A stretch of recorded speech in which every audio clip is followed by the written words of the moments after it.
It's a full moon, y'all.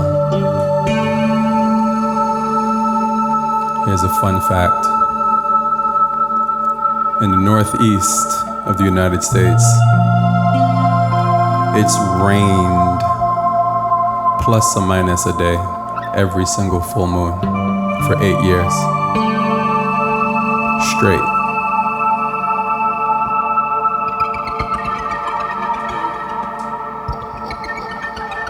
I love the rain.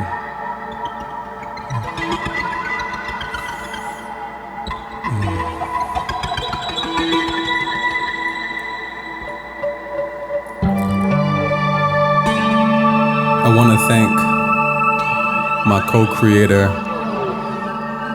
co-producer, Mr. Clement Yonkers. Let's give him some love.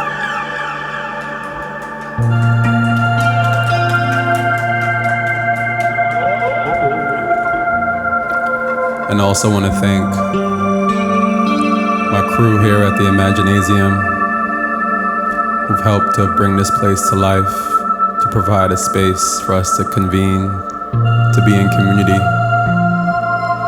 here in Bennington, Vermont. Because of you, we can. Thank you.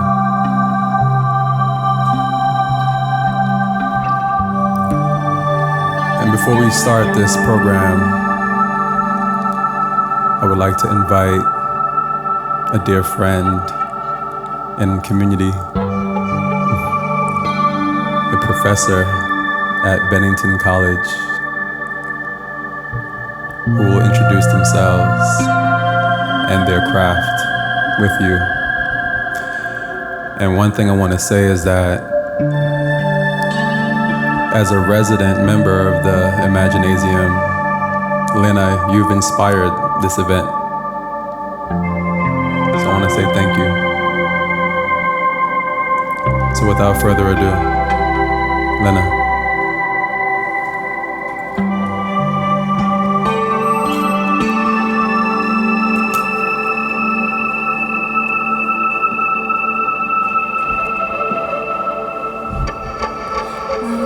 Thank you so much to everybody for being here this night, Saturday night.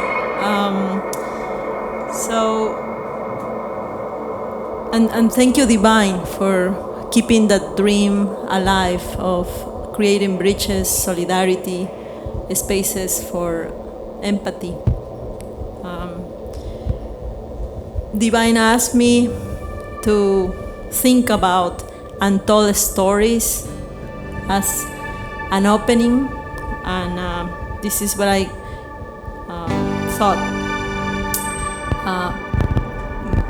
Mutus means in Latin mute. So today we will welcome stories that have remained silent or silent for one reason or another. I would like to start with the image of a bee taking a nap inside of a flower, and all the untold stories that happen while that bee rests. Where do the flowers go when their scent disappears? Where does the bee go while she sleeps? Where will we go when hearing these silent sounds unfolding, inhabiting these spaces? So welcome again to tonight's event, and let's start sharing our silent and our silence, rhythms, sounds, textures. Thank you.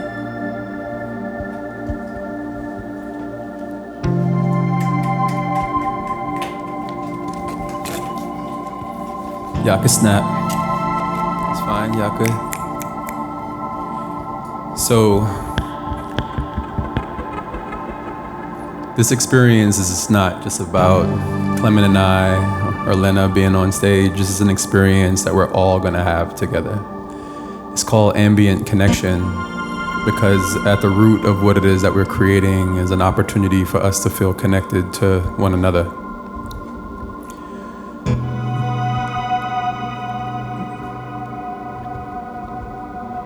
More on that later.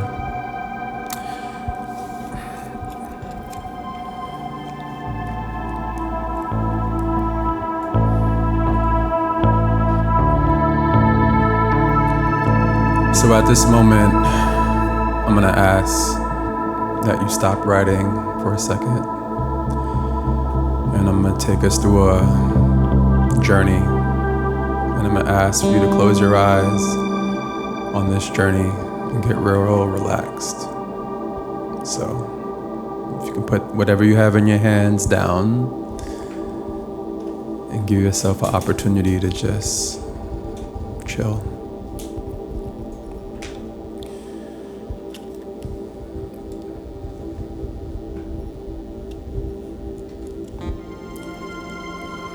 So we begin by finding a comfortable position, relaxed. Close your eyes, and I invite you to take a few deep breaths. Inhale deeply through your nose, filling your lungs completely, and exhale slowly through your mouth. Feel your body start to relax with each breath.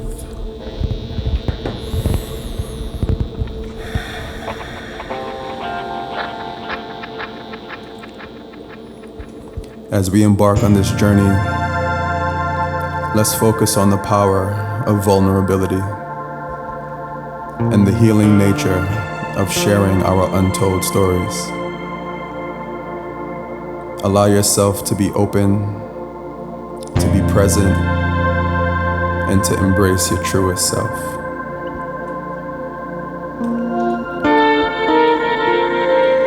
Begin by bringing your attention to your breath. It's our primary source of life.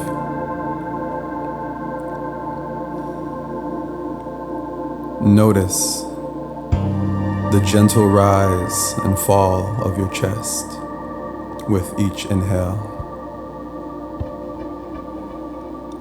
Breathe in peace.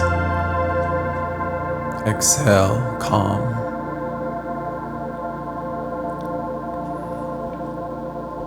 Release any tension and stress you may have at this moment.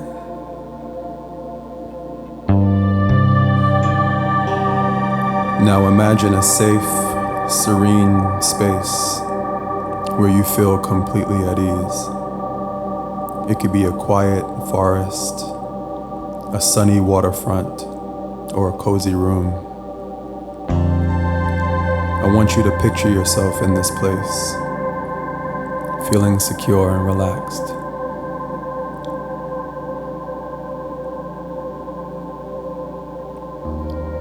I want you to envision a gentle light surrounding you as you breathe. This light represents the warmth and acceptance of vulnerability. Let it envelop you, filling you with a sense of care and openness.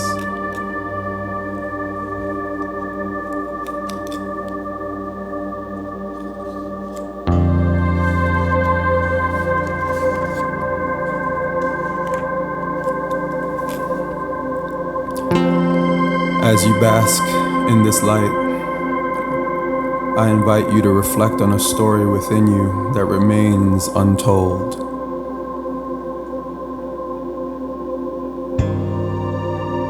It could be a memory, a feeling, or an experience you've kept hidden.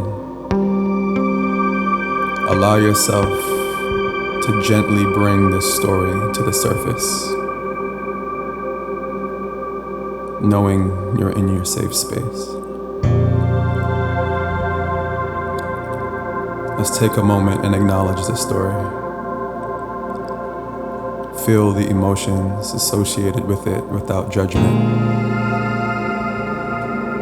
Remember, vulnerability is strength, not weakness.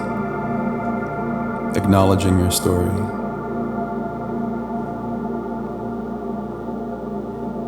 Now imagine sharing this story with someone you trust deeply.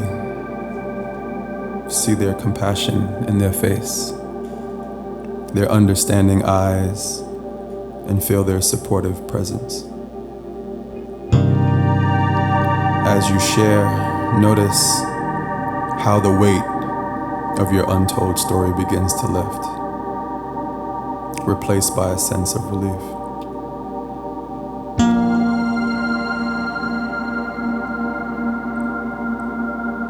Picture a community of individuals, each sharing their own stories, coming together in a circle of understanding and compassion. See how this act of vulnerability builds a sense of belonging, breaking down walls of isolation and fostering a more empathetic and supportive space.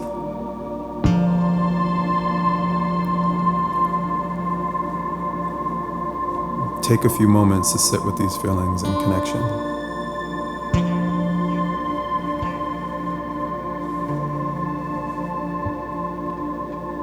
And slowly bring your awareness back to your breath.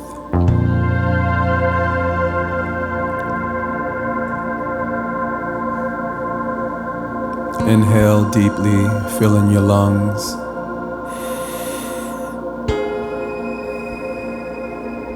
With renewed energy. And exhale fully, letting go of any remaining tension. And when you're ready, gently wiggle your fingers and your toes, bringing movement back to your body. And slowly open your eyes and feel the energy of the room.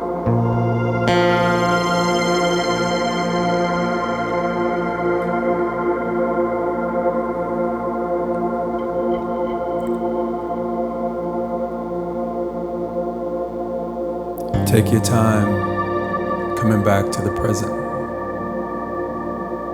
Take your time.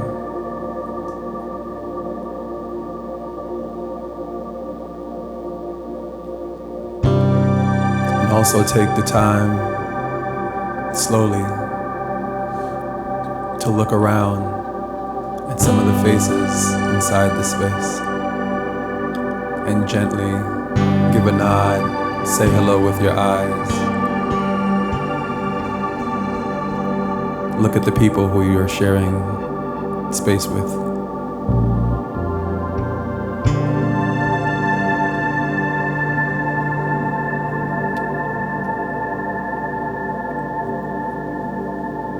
Thank you for joining us on this journey.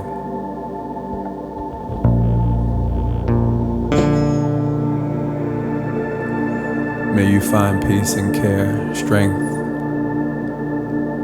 in the days ahead.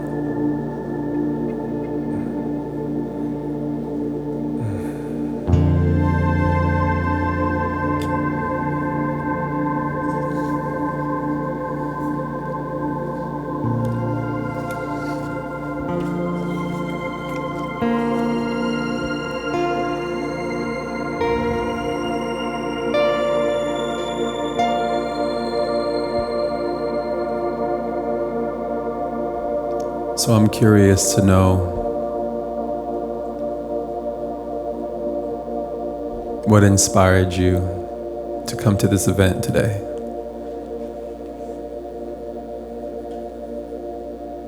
Not all at once. Yes, what's your name? Megan, may you please share?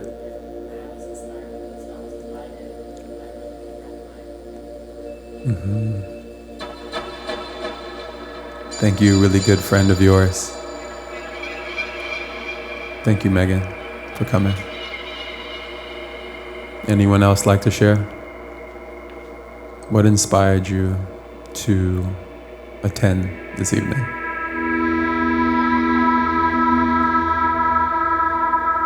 It can be a word, it could be a sound, it could be a gesture.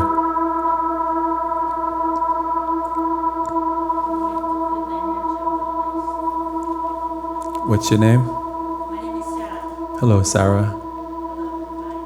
So for me, I help my friends to feel the positive energy of the place of people.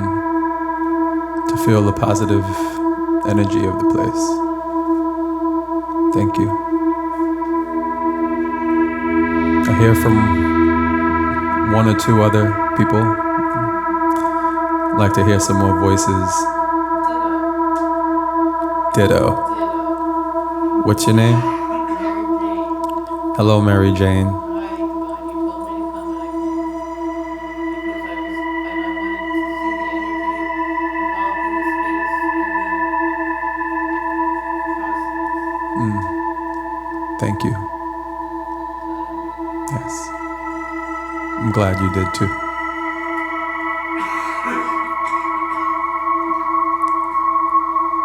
Okay, one more person would like to share.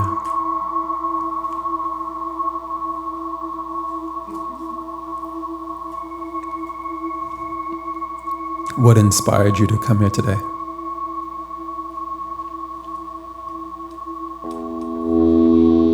What's your name? Sophia. Hey, Sophia.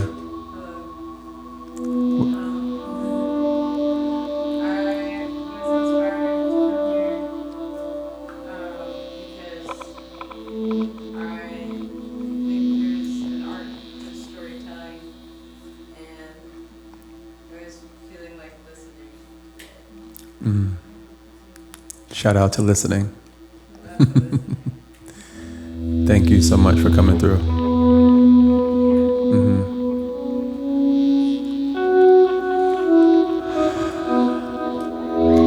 Okay, now you can get your paper and pen again. I'm going to do a little exercise.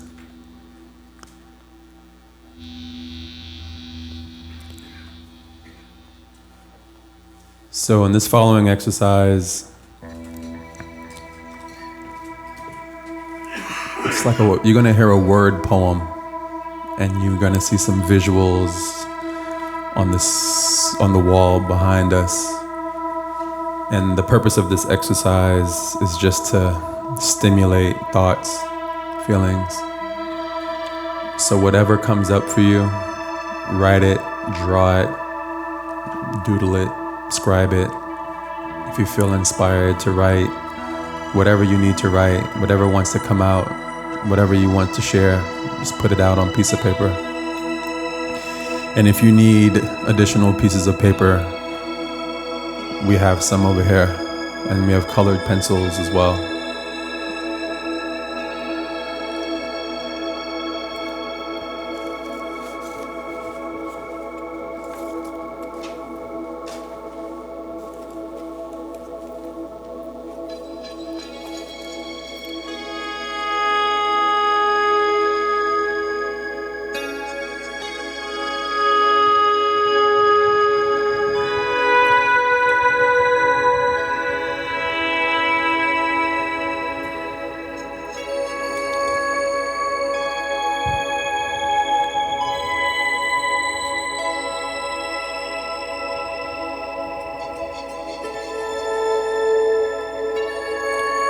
This is an exercise, one that I like to practice, that helps me to clear my mind, especially when I'm holding a lot of conflicting ideas and thoughts and stories and narratives. This allows me to purge. So I want to invite you to do the same.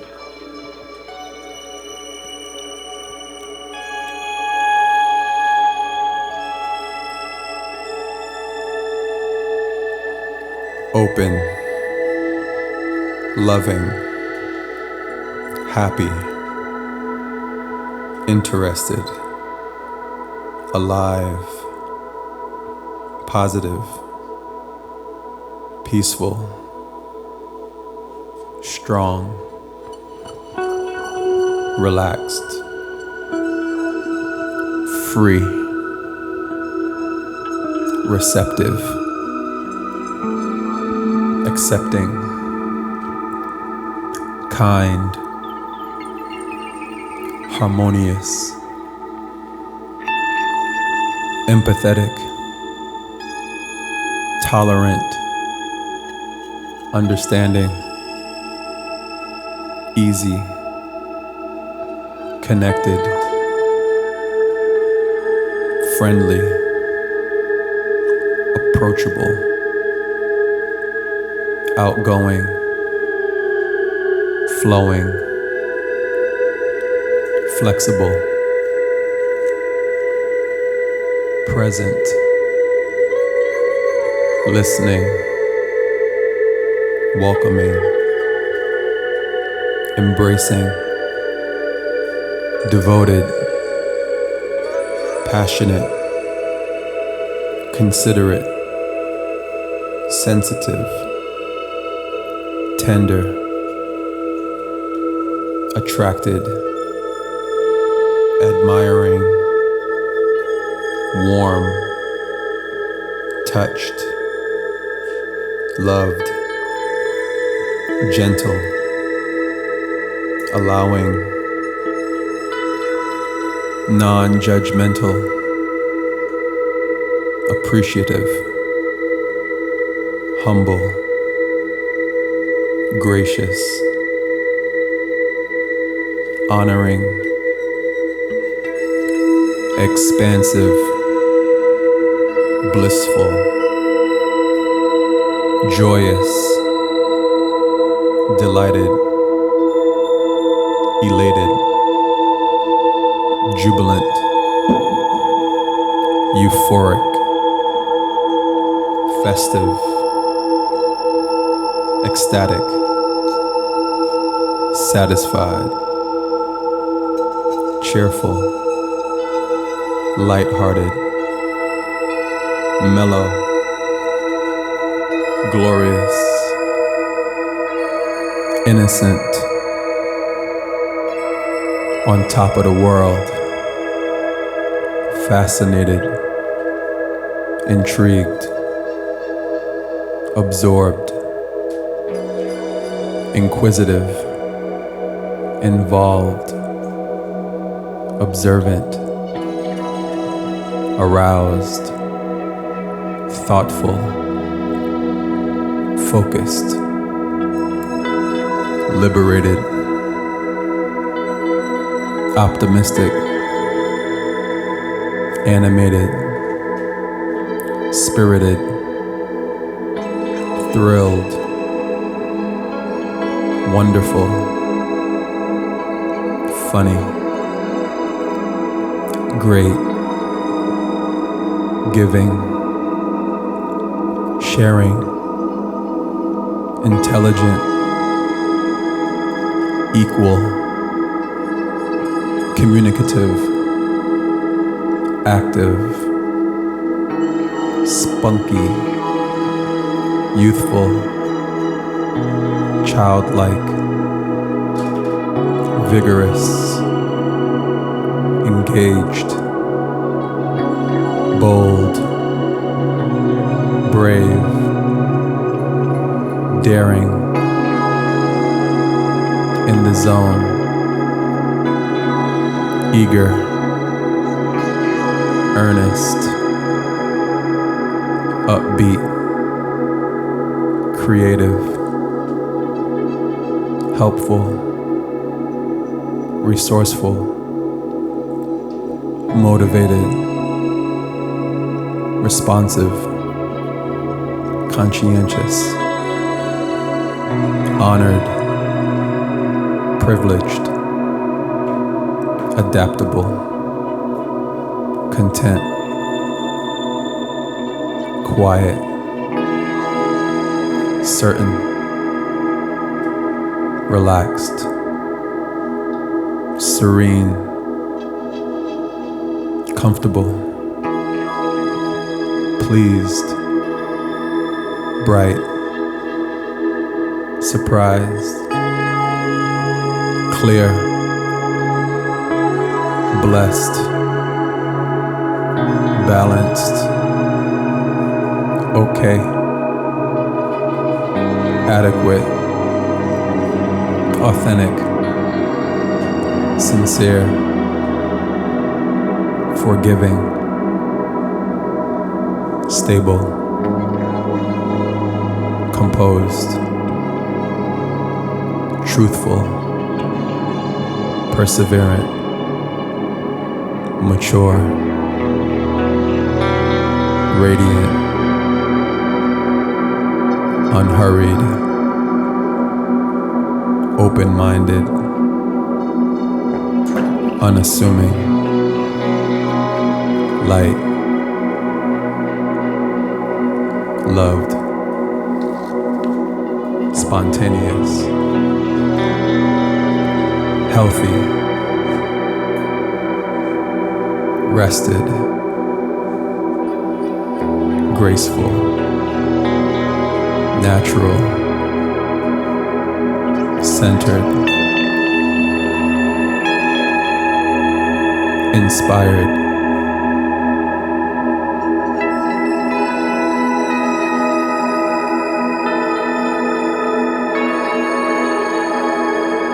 and I'm going to invite you to just keep on writing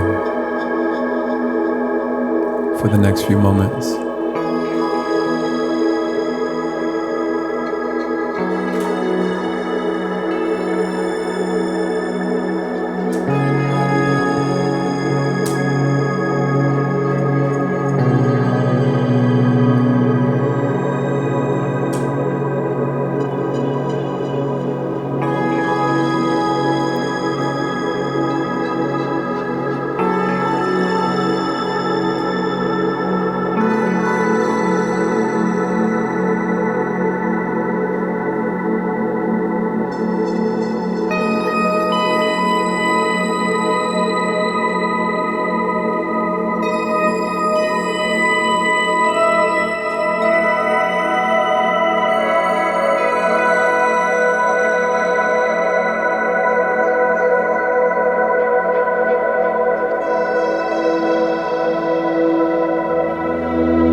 We'll take 2 more minutes.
I want to invite you to look at the list that you've written.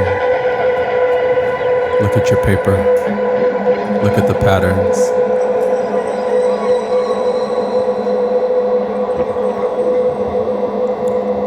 Take a look at what you've created.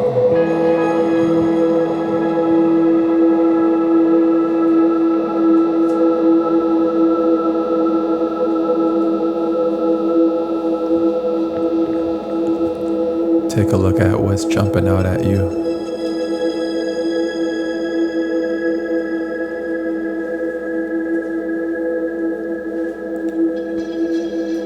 And if you can, make some of the words bold, underline them, circle them, put a little picture around it. Identify what's jumping out at you.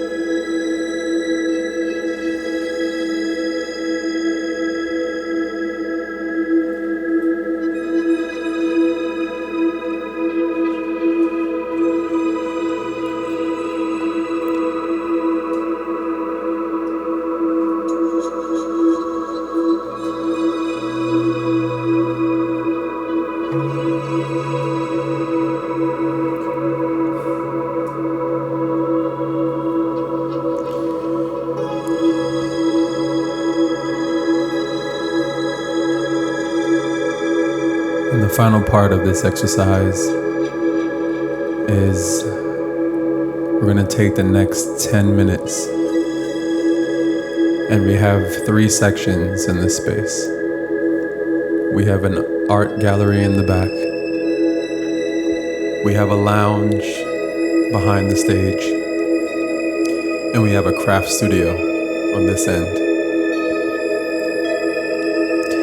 I would like for you to connect with someone, whether it's someone you came with or someone you don't know. And I would like for you to create an artifact based off of what you've written down on your paper. And I would like for you to share with that person while you're creating or after you're creating. It's your choice. But I would like for you to take the time to create what you've already written down and share with somebody. There's refreshments and snacks.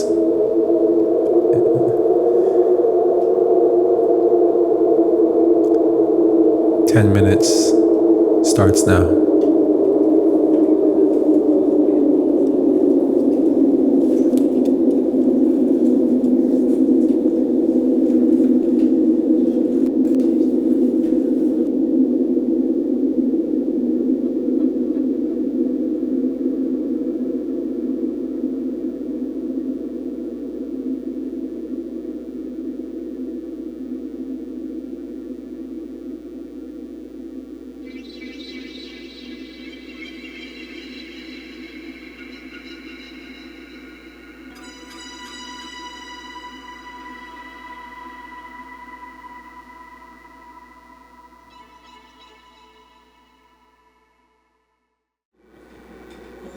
One thing I love about full moons, for me, is that I look at it as an opportunity to just like shoot your shot, jump, leap, go bold. I look at the moon as a big spotlight. It's like, all right, here you go. Now's your shot. And I didn't even realize that we planned this experience on a full moon. Originally, Clement and I were thinking about doing this on Father's Day. And that didn't work out.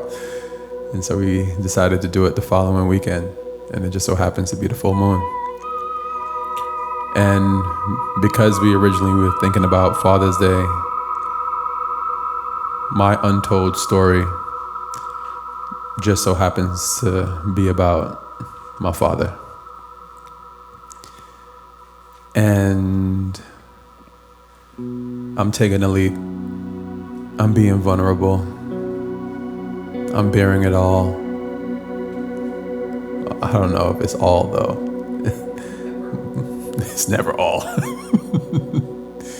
In fact, we were having a conversation, MJ, and we were saying like so many adults have, you know, like this tangled,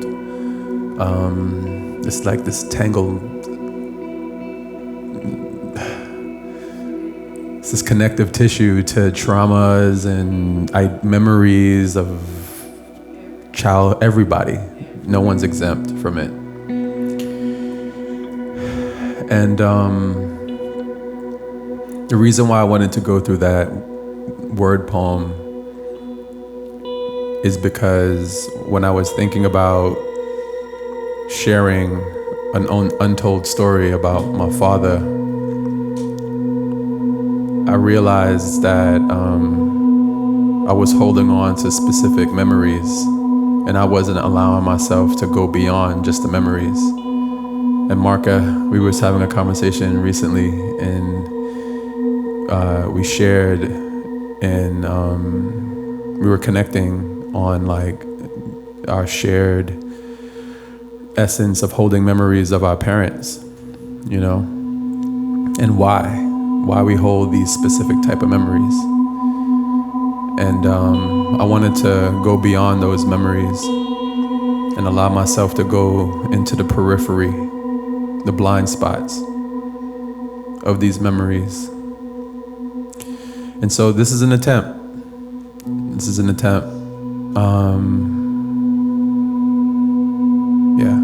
Geronimo.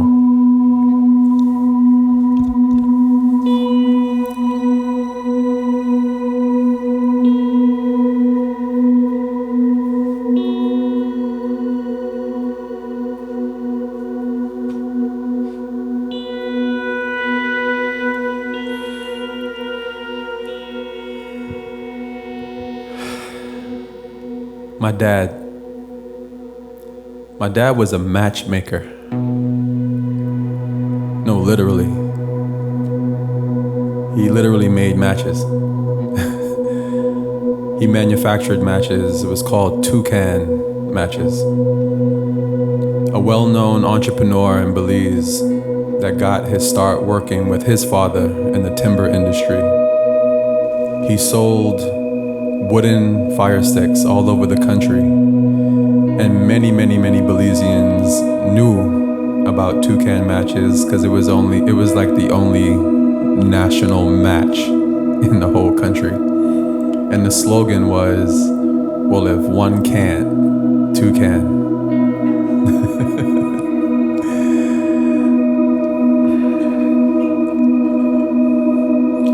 Alger Orson Bradley.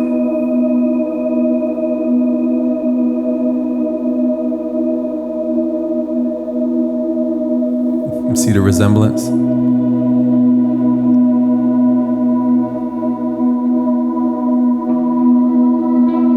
A September Virgo. He was born with a gray patch in his hair as his birthmark. I now have the same gray patch in the same place that he did.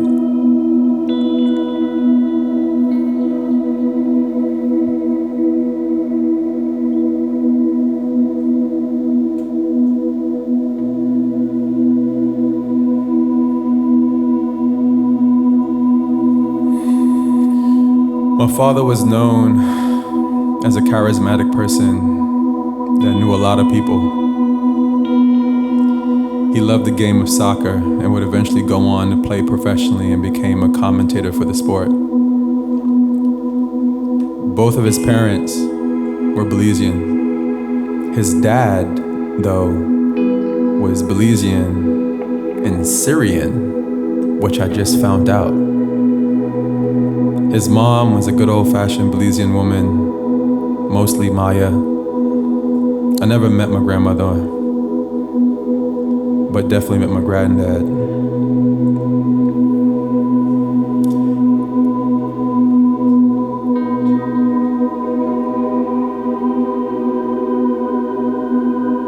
This is him as a teenager. This is him at 16. He was already in college as an engineer. It was shortly after, before he started traveling the world, learning how to build machines.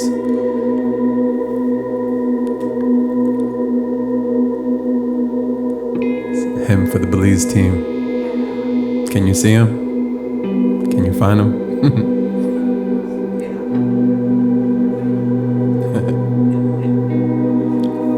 It's wild because after he had an injury, although he was an entrepreneur with his Toucan match factory, he was on television as the football commentator.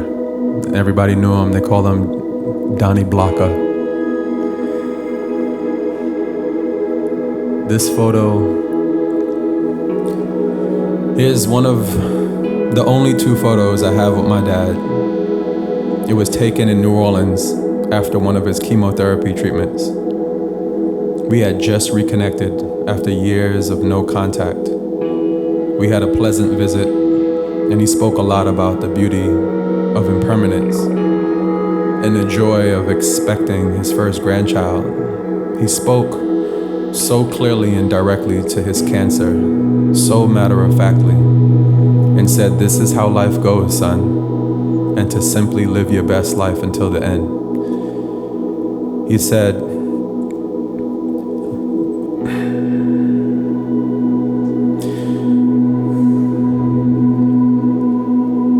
that impermanence helps to encourage us to be mindful and to go deeper in appreciation for the present moment.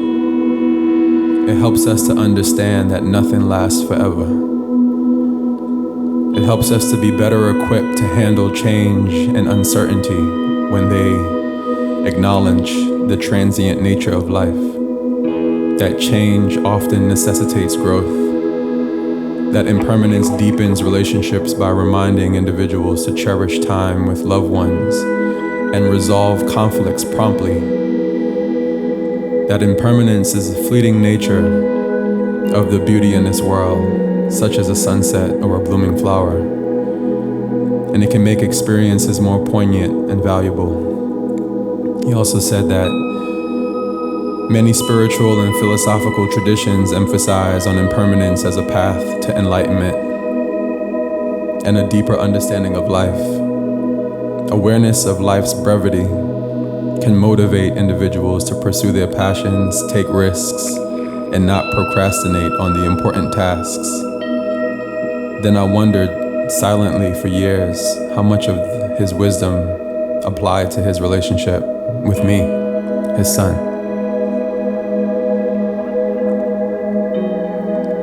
He was proud in this moment because he knew that his first granddaughter was on the way.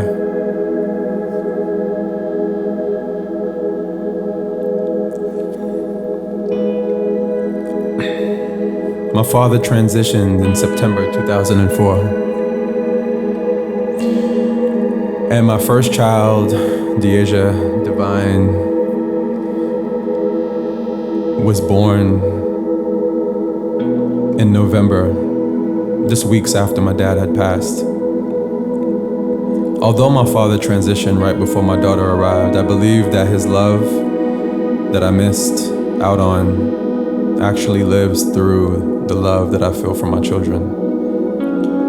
I wonder if he ever felt for me the love I feel for my kids. I wonder what advice he would have, the wisdom he would give. I wonder if he felt so much pain when my mother took me away from him. I wonder why it took me so long for me to say these words today. My mother recently faced a health scare that prevented her from flying. Last month, she needed to get to a medical appointment in Florida, so I drove her from New York City to Miami.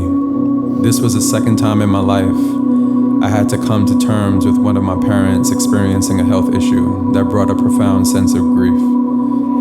It made me reflect on my father and prompted me to ask my mother questions about him that I never asked her before. It took me 41 years to have this conversation with my mom about my dad. In a moment, you'll hear what she shared with me. Just a heads up, my mom is Belizean, so when you hear her accent, know that it's Belizean English. Fun fact, before gaining independence in 1981, Belize was known as British Honduras. I made a decision not to put subtitles or captions. I want you to really listen. And the footage you're about to see is the last time I actually saw my father.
Alger was Mr.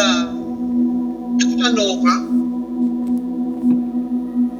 Somebody told me he was going over with this girl, and he lied and he said, me? No. And then it just happened that Alger had one of them pickup truck with the closing back, but it lights them in the front.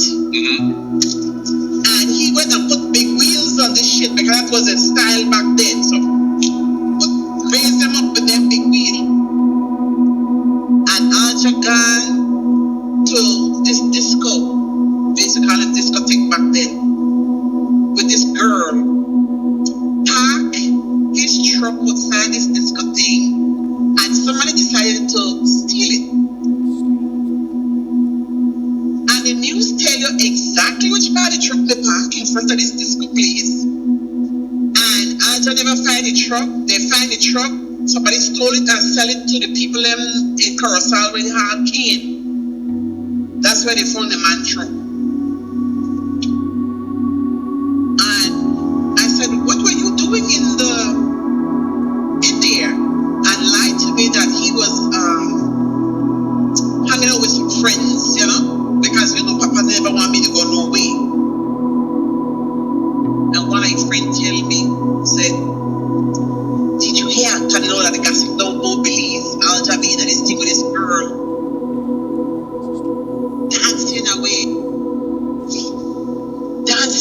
man. Dancing away with this girl and in TV trouble. And of course, Billy smiled. You get around. The girl started to say that she was with Alger. I said, well, fix your ass. So he was trying to get with you. Of course, he was courting me. Oh, okay. So I was in high school. And I tell me, he said, well, you know, he was in college. Yeah. He was a technical at the other school. Because that technical, like what we call like junior college university, like, forget your associate. So he went there, technical. Don't graduate out of high school, you know, and he technical now. And I graduate out of high school now. Because remember the man 6 years older than me. And they don't have the factory already. Alger? Yeah. Syrian and his mother is from the same village, Crooked Tree. So his pops was Syrian? Yeah, he's mixed. He's Syrian. Syrian and what? Black. Okay. And his your grandma from Crooked Tree. Alger mommy done dead already with cancer. When I met him, his mom was already dead. Well, when he was young. Yeah. Oh, so you never met her? I never met her. I met him, the old man. And the old man used to say, the old man had the factory? Yes. Yeah, Alger's father had Syrian. Them people gonna believe in him, them whole Syrian people.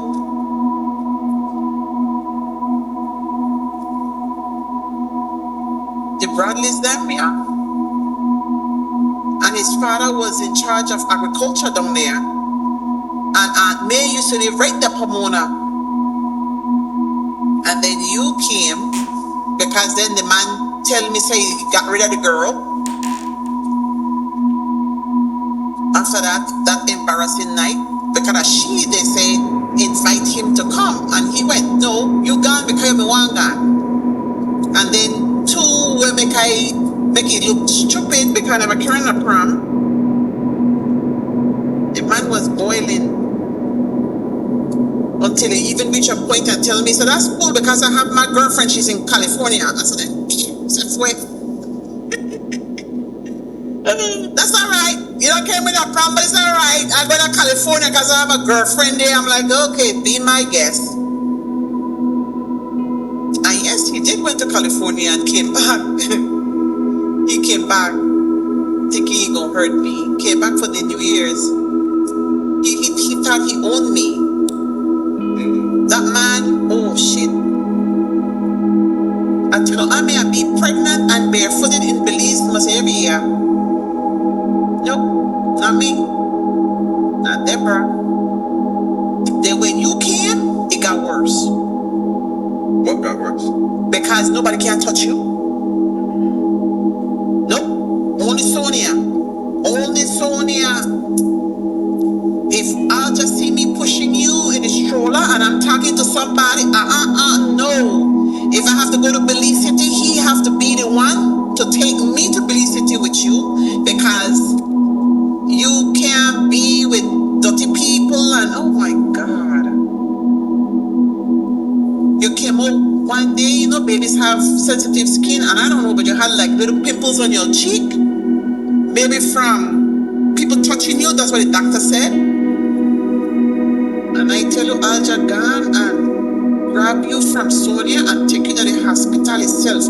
Back then, nobody have baby in a car seat. Your father hold you in a hand and drive. Oh my God, I wanted to kill him. How old was I? Newborn. I left the man when you were 8 months. And then when I left Belize, he didn't know. Alja used to send back home. Back then, when somebody sent you $100 US, that was a lot of money. 40 some years ago, that was a lot of money. I still got some cards that he used to send you. Address you, master. The man gonna register you, give you name, do everything without my consent. I'm like, how could you do a shit like that, Alger? How could you? Sure. By the time I say I go and go register the baby, I'm not like over here you register the baby when they born. You have to go in and literally register your child. Like name them and... Yes. He walk in there, give your name, put down for his information, everything, birth certificate. And I said, but Alja, what the hell is this? He said, well, that's my child. I got to do what I have to do. And then he never tell me, say, you may have your older brother. Because of me an scandal. The girl was a secretary at the school where he was. Older woman. And Alja had an affair with that lady. Yeah. Because when you born, I think Orson was like 7 years old. What? Yeah. And nobody knew about Orson. Your father decided that and he threatened me that he was going to take you away from me. And may I send you to California for make his sister raise you. But you thought he was serious? Yes, because it took you one night. He came to eat, because he would come and eat when he feel like it. He told me, he said, babe, I'm hungry. Where you cook? And I remember, and he came and we were eating and everything, and we outside, you know, the front of the house. And I had to go in the bathroom for something, and he had you, of course. He had you bouncing you and, you know, talking and all. And I came back out and I heard the truck. And I said, hey, Celine, where Alja? He said he come back right there and carry the baby for a ride. All right. I tell her, he drive with you in a lap. But I was months old. Bring you in a lap.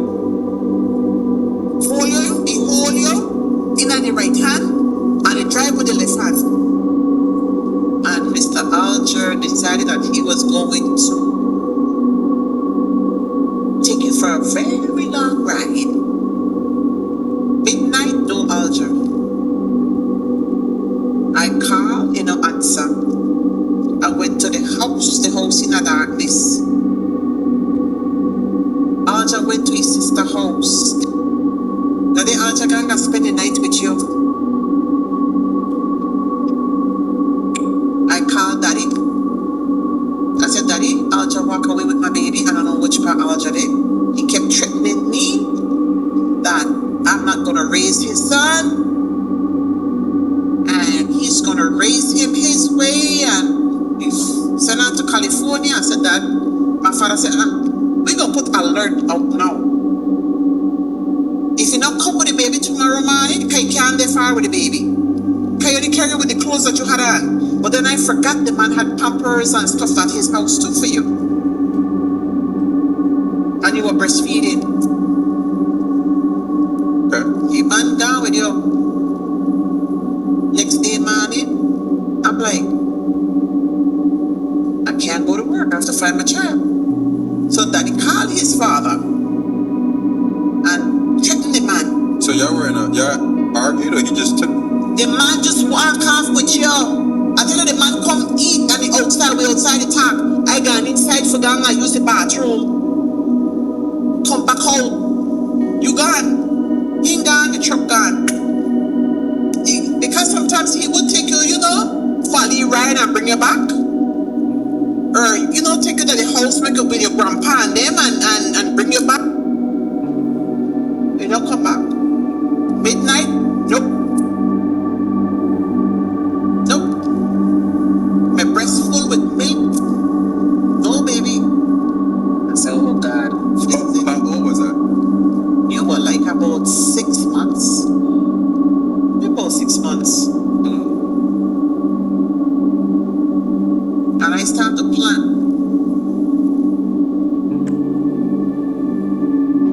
Yep, I did. I started planning. What was your plan? Get the hell away from Alger. Because me, I take you, because I don't know which place I lived in California. I don't know none of that. My father had to literally alert people that he knew at the airport. Then tell my cousin and them, they're the big 10 at the airport. No man, daddy had checkpoint already done, seal off. If you see Alger Bradley, that man passed here with a baby, arrest him. Arrest his ass. That's kidnapping. Well, I beat him to the punch. I was nice to him. I was very, very, very amicable. And he didn't know I was planning. My people for green card, they already country. You know what, you get a green card and give you 6 months for travel. Well, he's screwed. I have my green card already stamping on my passport with you in it. No. I wait. And then the man just tell me he had to go to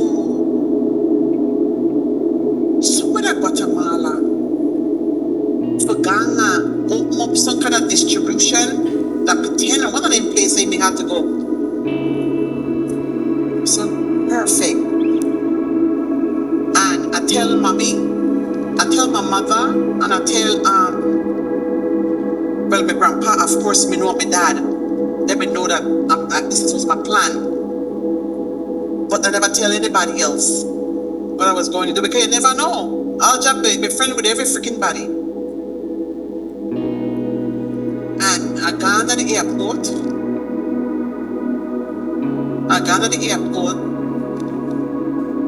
And I didn't have any stroller. I left everything behind. I only had your bag. I had your bag with milk and everything else, pampers, everything. And I had a little suitcase with about 1 week clothing for me. And most of your clothes was in it. And I tell Myrna, I said, Mommy, I'm coming. But I know Alger me, I call Mommy. And I asked, because I left him a letter. I left her a nice note. I never forget it. I said, don't wait around because you will not see me and your son. So I said, we have to leave. And I'm making this move because I need to think about my child. And I can't. This is enough. Enough is enough. I'm done. And lo and behold, when I get here, I go straight to the Bronx at my St. Anthony house. And I stayed there for like a week or two. And Mommy, they all over the place, they looked for me. don't know, because I tell him I was going to JFK, but my ticket sent us to LaGuardia. And we got in the Bronx. I stayed by my aunt, my grandpa's sister there. Yep, I stayed right there with them in the Bronx. I called Aunt Evelyn. And I tell Aunt Evelyn, I said, Aunt Evelyn, tell mommy I'm in the Bronx with the baby. Kial, your mommy cried. Your mom can't find you. Your mommy. I said, I hear and then at the airport with all kind of placards and pictures and balloons and flowers. And we gonna LaGuardia. And he sent Rajali for me. Rajali came to the Bronx and get me. No murder, Rajali, because he said he could take the pain. Rajali, Simone, and Troy. And when they carried me home, the Eastern Parkway, your room was all decorated. You had your teddy bears, toys, everything ready for the baby. And then the idiot man called. What that? Yes. Mommy say, oh, so you the Alja Bradley? You're the grandson, Pop. But you know something? My grandson don't need you, you know. Don't need you at all. Don't think we bring that man to you. Alright. The man tell me, say, okay, so I want my baby home for Christmas. And they come and get her. I said, excuse you? Excuse you? What you mean you come and get your baby? What's up with you out your freaking mind? You never know which part we live, but we had the phone number. He said, Deborah, please come back home. He said, all in gallery they hear about men. He said, no listen to what these people. He said, no listen, the people liar, which is the truth. I never fight him with any woman, but it's just, you know, he got connection with this one, he got connection with that one. I was young, but never stupid. Then he came, and I got carried home for the Christmas. I tell her, I said, I'm gonna bring the baby home. I said, I'm gonna bring the baby home the next summer. Because now it work. I said, summer, I'm gonna get summer off and I'm gonna bring the baby. Make you spend time with me.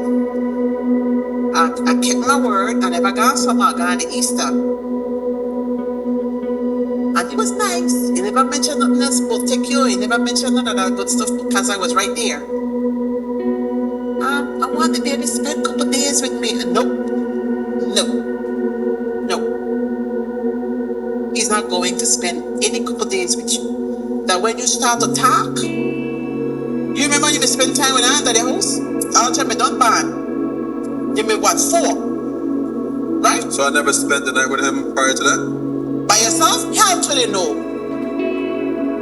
Before that, yes. He used to take you to, to spend night with it.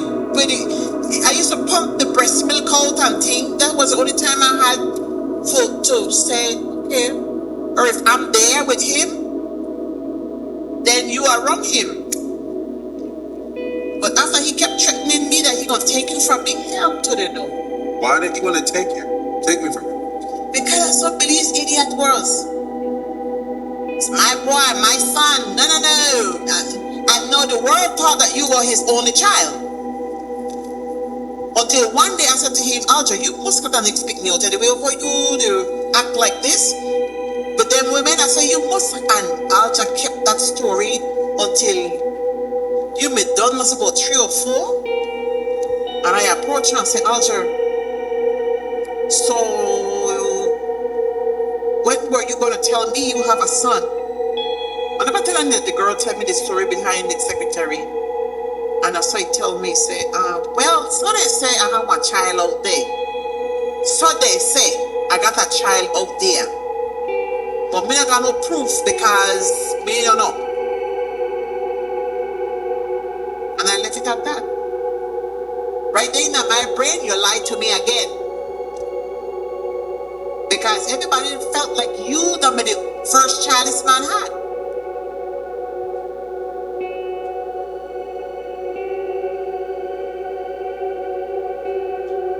Okay, because I tell her, I said, come on, now, if you have this baby, why? Why? Your child, why are you disowning this kid? He gave you everything and more. Your grandfather come to California, you should see the stuff them where auntie and them buy and bring for you. You never need for nothing. Stroller, thing for make you walk in, all kind of toys. Oh my God, Pampers. Oh shit. Alta used to bring the Pampers in by them case, wipes, milk, everything you had.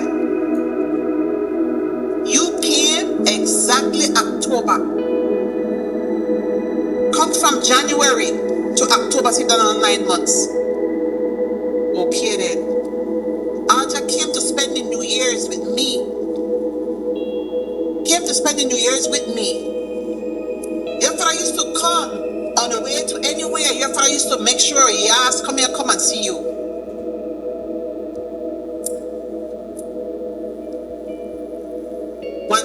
One time, he want to take you like Utica and he want to carry you somewhere for go meet cousins. I said, hell no.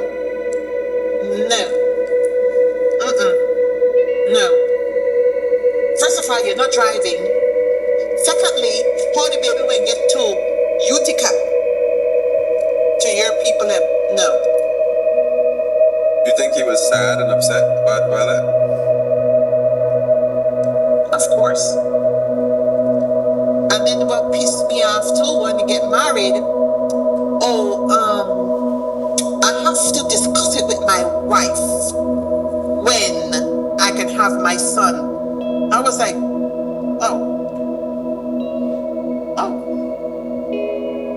yeah, I just can't pick up my son and bring my son to the house. I have a wife, I have to discuss it with my wife. I said, okay, all right. I'm over you. I'm raising my son by myself. I'm over you. I don't want no man to raise my picnic. Well then guess what? Too bad. You should have thought about that. He don't need you. And I don't have to ask my husband permission for him to accept my son. My husband is raising your son as his. But you have to go ask your wife permission for your son to come to your house. I said, why do you care? And the father, don't tell my father, this is the woman for my son. And then when I run away with you, the man beat me one day and tell me, oh, so you put a hurting on my son? I said, me? No. Ask your son what he did to me, how he threatened me to take my child. But he didn't tell me that. I said, well, he told me that and he did. He practiced stealing my baby from me. Yeah, I also make trips when you were little. And go to Belize, yep. You watch. If you not bring the baby by midday, I'm going to put the police force out. You're going to see how they come with you. You used to carry them a place, forget ice cream. When you come back, you got ice cream. You got all kind of sweets. I said, no. Because you never eat them things. Yeah. So why you packing up with this shit?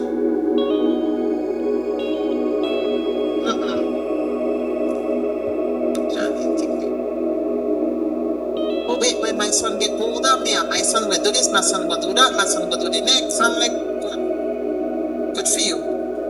But he always had our number. He always had the house number because he used to call for you from the house. And I tell Gilroy, I said, listen, this is my son's father. Me and he no got no. But he will call occasionally to speak to his son.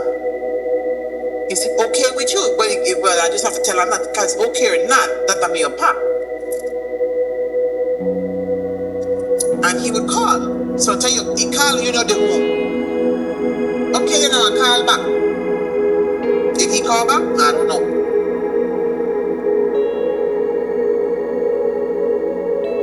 But that was the life that Alja was living.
I filmed this in 2004. Well, I had it filmed. I gave someone my camera. That's me, my brother, my younger brother, I should say. And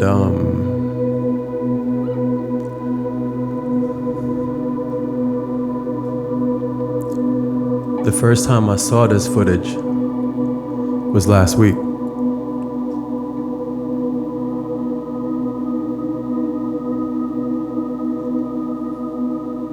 It's the first time I saw my older brother too.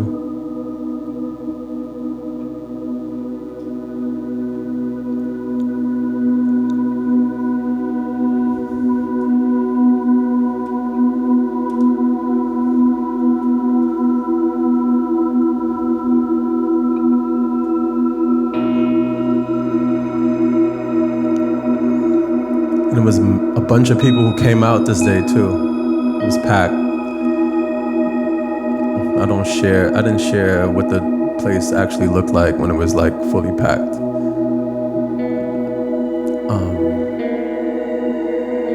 But what I had in terms of memories of who he was based off of what people had to say on this day.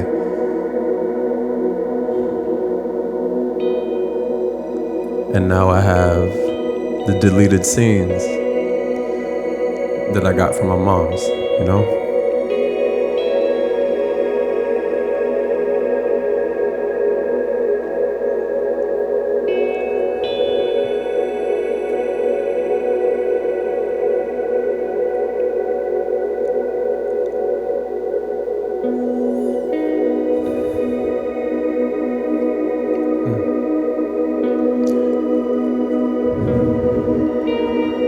This is my untold story.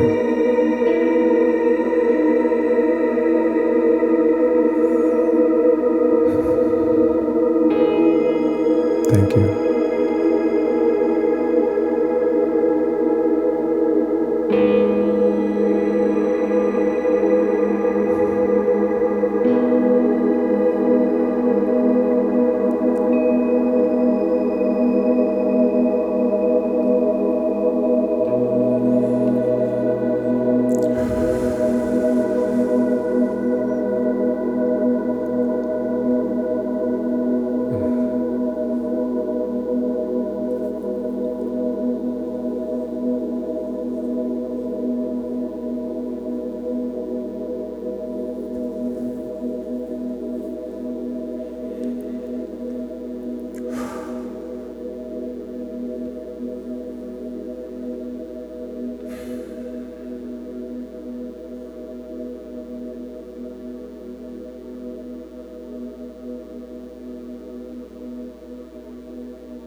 and I'm alive.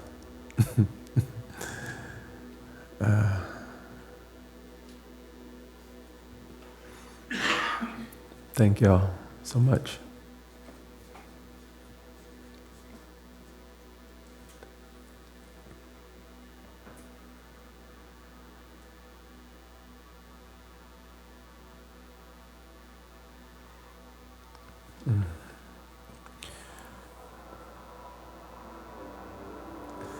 So I want to take this moment to just check in with y'all.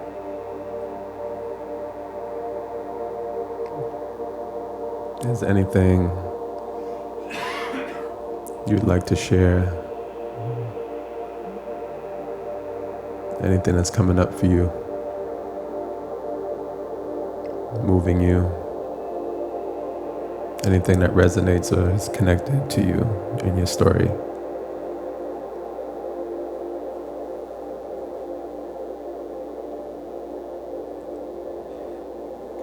This is the portion of the evening where we get to hear from you.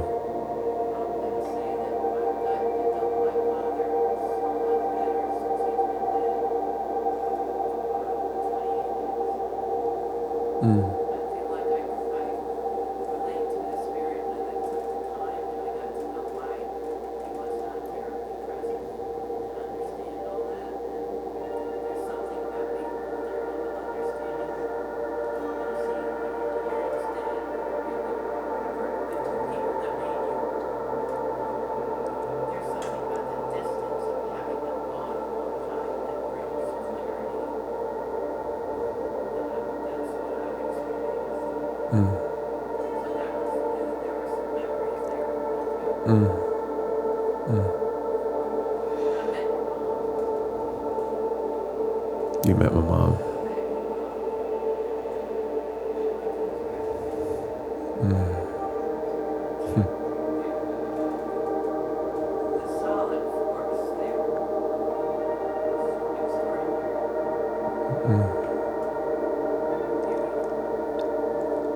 Yeah. Thank you.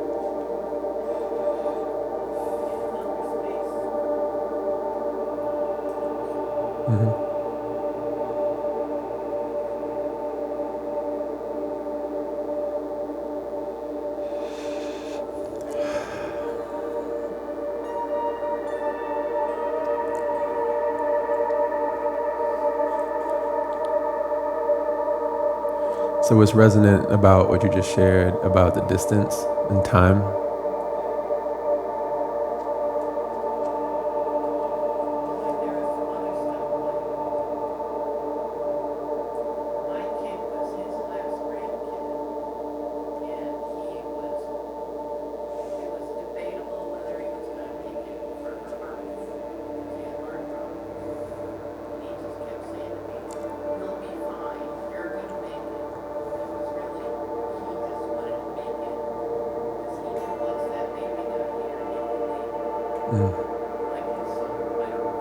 Yeah.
So I don't really remember meeting my father until I was like, my mother said 4, but I could have been like 9 or 10 in my head.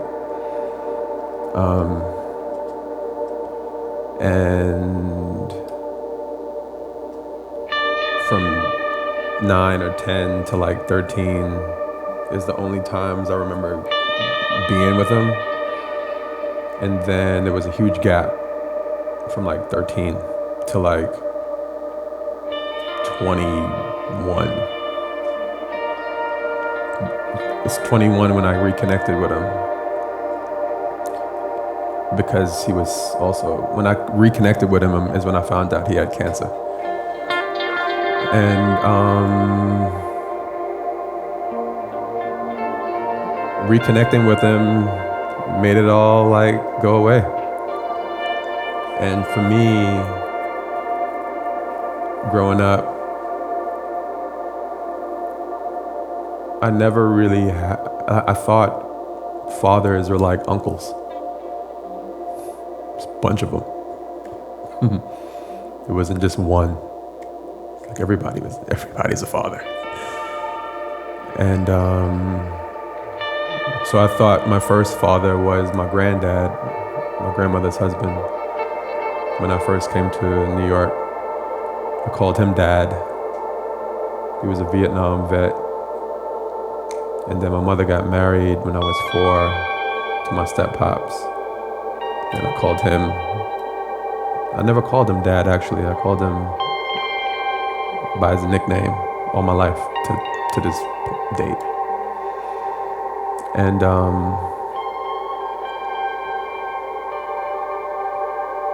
And then as a teenager, after one of my closest friends got killed, it was my first time going to a church, because that's where the funeral was. And then the pastor was like, you need to turn your life over to Father God. And I was like, oh, more fathers. So I went on a journey. My dad named me after a baseball player, Joaquin Andujar. And so my birth name, as you heard my mother say, he took me in to register me. He named me Andujar. And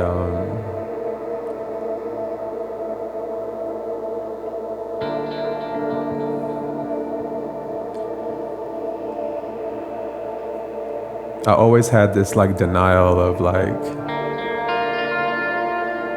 never really had a single father. No, you know. And so I wanted to become the father that I would learn about everywhere I would go to look for God. I would go from temples to tabernacles looking for fathers. And only extracting the stories from father figures that I would learn about and learn that, well, I guess a father's role is to serve or to be in service to people. And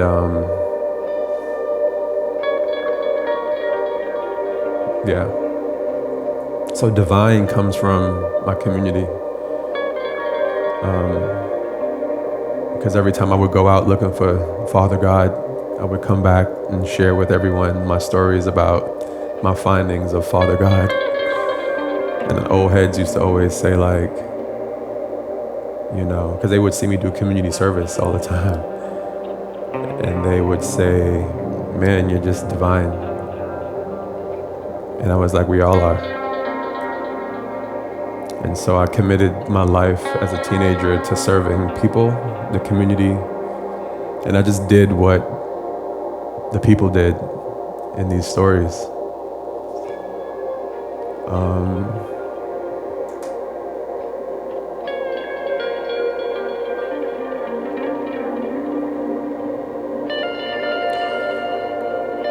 And what came up for me in this journey, and it might be in our next Untold stories, is that exactly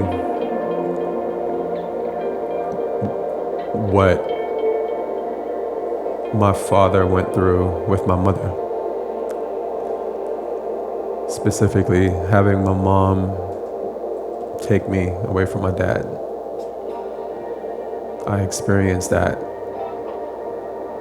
when I got married. And my ex-wife did the same thing.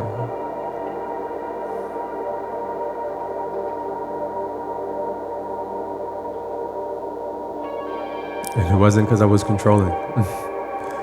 I just didn't understand postpartum depression.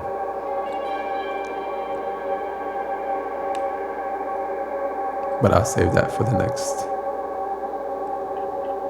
Untold Stories.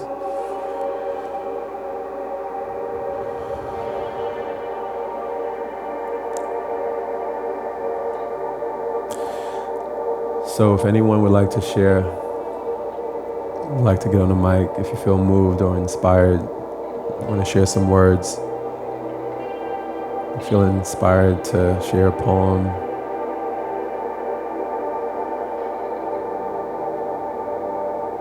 a story, now is the time. And if you don't feel like sharing in this way, you can create, you can make art, you can talk.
Beautiful. Yeah. Mm-hmm.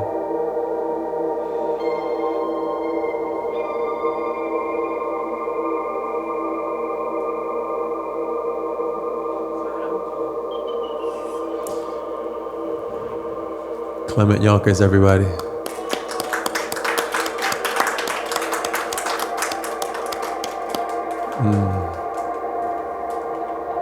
Shout out to the tech crew. Whitaker. Shout out to AV. Marka, thank you. And again, thank you, Lena. And thank y'all for bearing witness. So if no one's getting on the mic, I would like to just close in I just want us to have a moment of silence, just to close the space out.